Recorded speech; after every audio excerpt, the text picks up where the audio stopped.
Questions पूछे ही पूछे जाते हैं। और अगर आपने इन 10 सवालों में से 6 का भी सही जवाब दे दिया तो आप बहुत ही अच्छे स्टूडेंट्स माने जाओगे। तो चलिए शुरू करते हैं। लेकिन शुरू करने से पहले मैं आपको ये भी बता दूं कि ये बिल्कुल आपका एक क्यूज की तरह है। आपको इस क्यूज में, जैसा कि पहले ही बोल दिया, 10 सवाल के जवाब देने हैं और सभी सवालों के जवाब देने के लिए मिलेगा आपको 5-5 सेकंड का वक्त। आपको उन 5 सेकंड्स में इसके सही जवाब हमें कमेंट बॉक्स में कमेंट करने होंगे। ऐसा आपको एक सवाल नहीं, सभी 10 सवालों के लिए 5-5 सेकंड का वक्त मिलेगा। और आखिर में आपको ये भी कमेंट करने हैं कि आपने कितने सवालों के सही जवाब दिए थे। तो चलिए शुरू करते हैं। साथ ही साथ मैं ये भी बता दूं कि इसी तरीके के हम डेली आपके लिए क्यूज लाते रहते हैं। तो डेली क्यूज के लिए आप हमारे चैनल को सब्सक्राइब ज़रूर करें और सब्सक्राइब करने के बाद बेल आइकन पे ज़रूर प्रेस करें ताकि हम जो भी वीडियोज़ अपलोड करें उसके आपको नोटिफिकेशन टाइम टू टाइम मिलती रहे और आप हमारी एक भी वीडियो मिस ना करें। और आप इसी तरीके से हमारे डेली के क्यूज का भी लाभ उठाते रहें। आप इसे लास्ट तक ज़रूर देखो। आपको I am sure, I hope कि आपको बहुत ही ज़्यादा मज़ा आने वाला है इस क्यूज में। तो चलिए देखते हैं। हमारा सबसे पहला सवाल कह रहा है कि चंद्रमा से पृथ्वी तक आने में प्रकाश को लगभग कितना समय लगता है। कह रहे हैं कि मून लाइट जो है उसे अर्थ पर आने में जो टाइम लगता है वो कितना होता है। जो चंद्रमा की प्रकाश है उसे पृथ्वी तक आने में कितने समय लगते हैं, कितने सेकंड या कितने मिनट का समय लगता है। तो आपको 4 ऑप्शंस दिए गए हैं। इन चारों में से जो भी आपके सही ऑप्शन लगे आप हमें कमेंट बॉक्स में कमेंट कर सकते हो। आपका समय शुरू हो रहा है अब।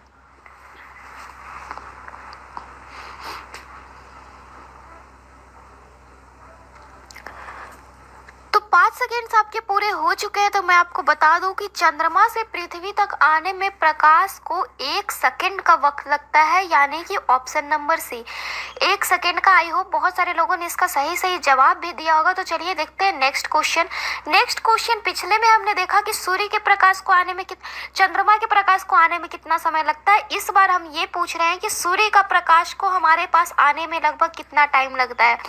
आपको 4 ऑप्शंस दिए गए हैं मिनटों में और आपका समय शुरू हो रहा है अब।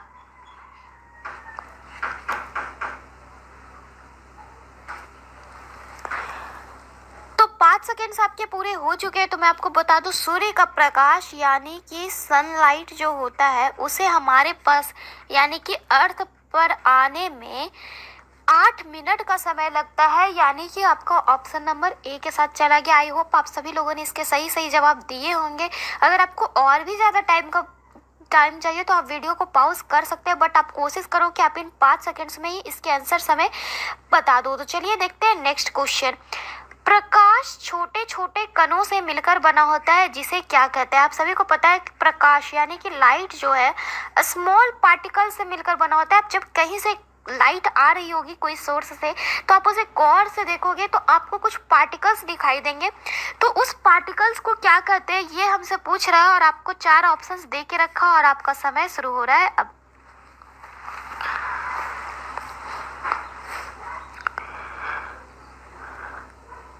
तो 5 सेकेंड्स आपके पूरे हो चुके हैं। तो मैं आपको बता दूं कि प्रकाश यानी कि लाइट जिन स्मॉल पार्टिकल्स से मिलकर बना होता है उसे हम कहते हैं फोटोन, यानी कि ऑप्शन नंबर डी। नेक्स्ट है हमारा सवाल नंबर 4। कह रहे प्रकाश तरंग किस प्रकार की तरंग है। कह रहे कि जो लाइट वेव होती है वो किस प्रकार की वेव होती है। अनुप्रस्थ होती है, अनुदैर्घ्य या होती है, या दोनों तरह की तरंगे होती है, या फिर इन दोनों में से कोई नहीं होती है। तो आपका समय शुरू हो रहा है अब।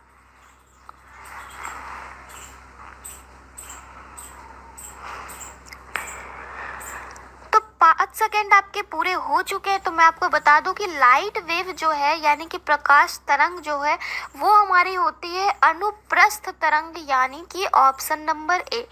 ये आपका थोड़ा इंपॉर्टेंट क्वेश्चन हो जाता है कि प्रकाश तरंग किस प्रकार की तरंग है, तो अनुप्रस्थ तरंग है। नेक्स्ट है सवाल नंबर 5। कह रहा है कि प्रकाश का तरंग सिद्धांत किसके द्वारा प्रस्तावित किया गया था। कह रहा है लाइट वेव की जो प्रिंसिपल थी, लाइट वेव की प्रिंसिपल वो किसके द्वारा थी, कौन से प्रिंसिपल इसे हम कहते हैं। आपके ऑप्शंस दे के रखे हैं, न्यूटन, हाइगेंस, प्लैंक या फैराडे। और आपका समय शुरू हो रहा है अब।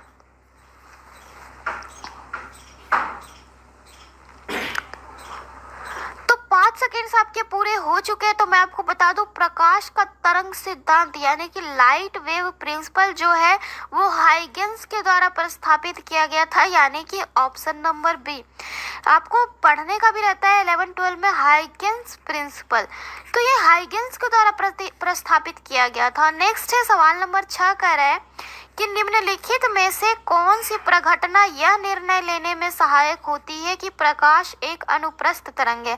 ऊपर हमने देखा कि प्रकाश यानी कि लाइट वेव जो है अनुप्रस्थ तरंग है, तो हमसे पूछ रहा है कि नीचे आपको 4 ऑप्शंस दिए गए, इनमें से कौन सी घटना के कारण हम आसानी से यह कह देते हैं कि लाइट जो है एक अनुप्रस्थ तरंग होती है। ये कौन सी घटना है जिसके कारण यह निर्णय लेने में बहुत ही सहायता होती है। किसी वैज्ञानिक ने यह बताया कि प्रकाश तरंग एक अनुप्रस्थ तरंग है, तो वो किस चीज से निर्णय उन्होंने इस बात का लिया था। तो आपके 4 ऑप्शन दिए गए हैं और आपका समय शुरू हो रहा है अब।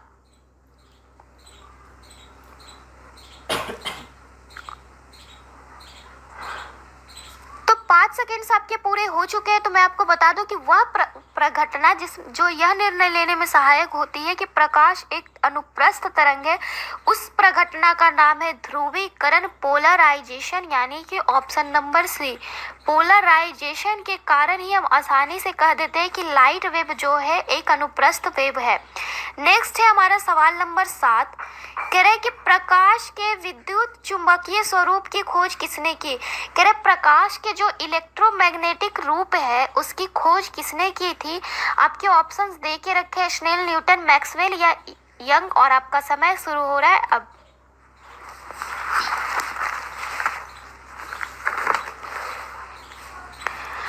तो 5 सेकेंड्स आपके पूरे हो चुके हैं तो मैं आपको बता दूं कि जो प्रकाश के विद्युत चुंबकीय स्वरूप थे यानी कि लाइट का जो इलेक्ट्रोमैग्नेटिक जो आपका रूप होता है उसकी खोज मैक्सवेल ने की थी, यानी कि ऑप्शन नंबर सी। नेक्स्ट है इसी तरीके से सवाल नंबर 8, कह रहे किसने सर्वप्रथम यह दिखलाया कि प्रकाश तरंगों का विवर्तन होता है। कह रहे किसने, कौन सा वैज्ञानिक ने सबसे पहले यह दिखाया था कि प्रकाश यानी कि जो लाइट है वो वेव्स का विवर्तन होता है, तरंगों का विवर्तन होता है, यह किसने सबसे पहले दिखलाया था। तो आपके 4 ऑप्शंस दिए गए हैं और आपका समय शुरू हो रहा है अब।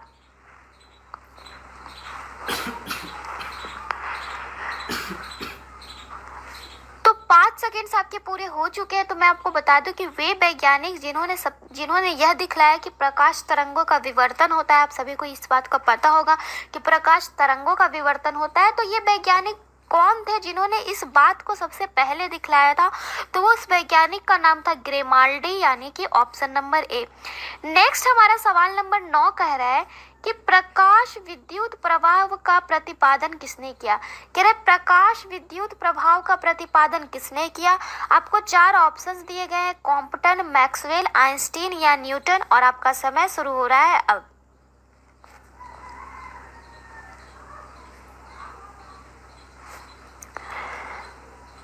तो 5 सेकेंड्स आपके पूरे हो चुके हैं तो मैं आपको बता दूं कि प्रकाश विद्युत प्रभाव का प्रतिपादन जो है वो आइंस्टीन ने किया था, यानी कि ऑप्शन नंबर सी।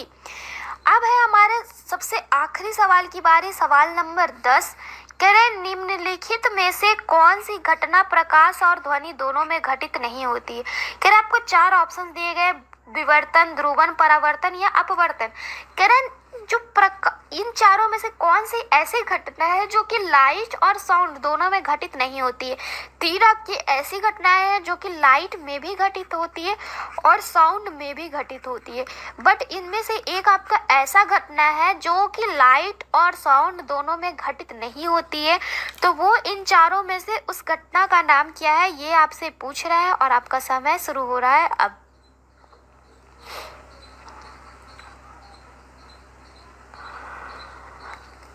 तो 5 सेकेंड्स आपके पूरे हो चुके हैं तो मैं आपको बता दूं कि वह घटना जो कि प्रकाश और ध्वनि यानी लाइट एंड साउंड दोनों में घटित नहीं होती है, उस घटना का नाम है आपका ध्रुवन, यानी कि ऑप्शन नंबर बी, जिसे हम पोलराइजेशन कह सकते हैं। यह जो है हमारे दोनों चीज़ों में नहीं घटित होती है, ये आपको प्रकाश और ध्वनि दोनों में घटित नहीं होती है, तो हमारा आंसर चला जाएगा ध्रुवन के साथ।